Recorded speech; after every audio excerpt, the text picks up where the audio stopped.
Les responsables du parti Les Démocrates dans la 8e circonscription électorale étaient au contact des militantes et militants du parti ce samedi 22 février 2025.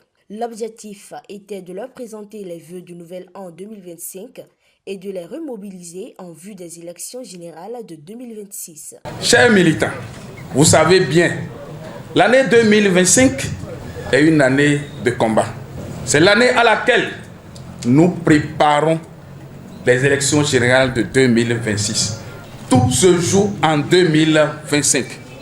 C'est pourquoi je nous souhaite une pleine santé, du courage, l'amour l'un envers l'autre.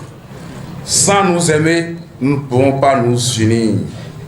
Sans nous unir, nous ne pouvons rien.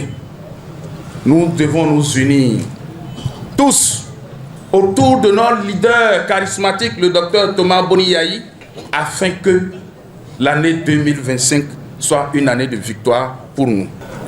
Les élections de 2026, nous allons les gagner. Et nous allons sortir notre peuple de cet esclavage moderne. Nous sommes dans un esclavage moderne.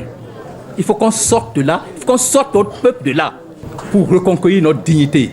Aujourd'hui, vous n'êtes pas fiers de dire que vous êtes béninois quand vous êtes à l'extérieur. Et les gens vous demandent qu'est-ce qui vous arrive et vous n'avez pas de réponse appropriée.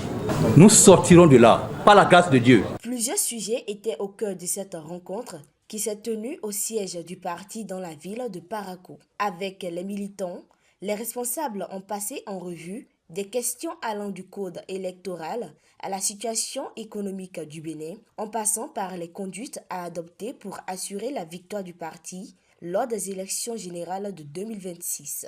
Ce qu'on a augmenté et qui est dangereux, qui est de l'arnaque, qui est du vol en réalité, c'est qu'on dit que désormais, si deux partis s'associent, ils peuvent ne pas avoir les 20%.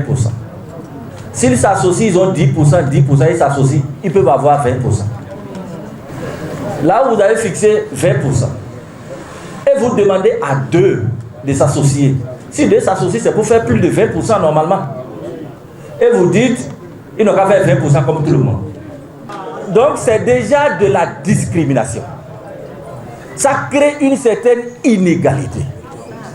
Aux yeux de la loi, l'article 81 de la Constitution, qui définit le pourcentage, demande de définir ces pourcentages-là au niveau national. Ça veut dire donc, en mettant cela au niveau des circonscriptions, on a violé la Constitution. La Cour constitutionnelle ne peut pas s'associer à cette supercherie-là.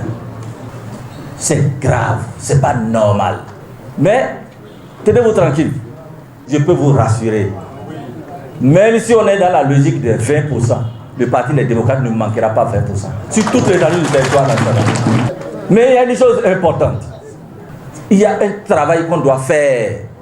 Nous devons surveiller nos élections. Nous devons surveiller notre vote. Entre une école en ruine et une agriculture esclavagiste, la jeunesse béninoise est déboussolée et désemparée. Le régime en place, accroché à ses privilèges et aveuglé par une soif de pouvoir, a choisi d'hypothéquer l'avenir de toute une nation et de maintenir tout un peuple en esclavage. C'est pourquoi le combat actuel est loin d'être un combat politique partisan. C'est le combat de tout un peuple. C'est le combat du peuple béninois, car c'est l'âme du Bénin qui est menacée. C'est avec assurance et engagement que les deux partis se sont quittés, nourrissant l'espoir d'une victoire écrasante au soir des élections générales de 2026.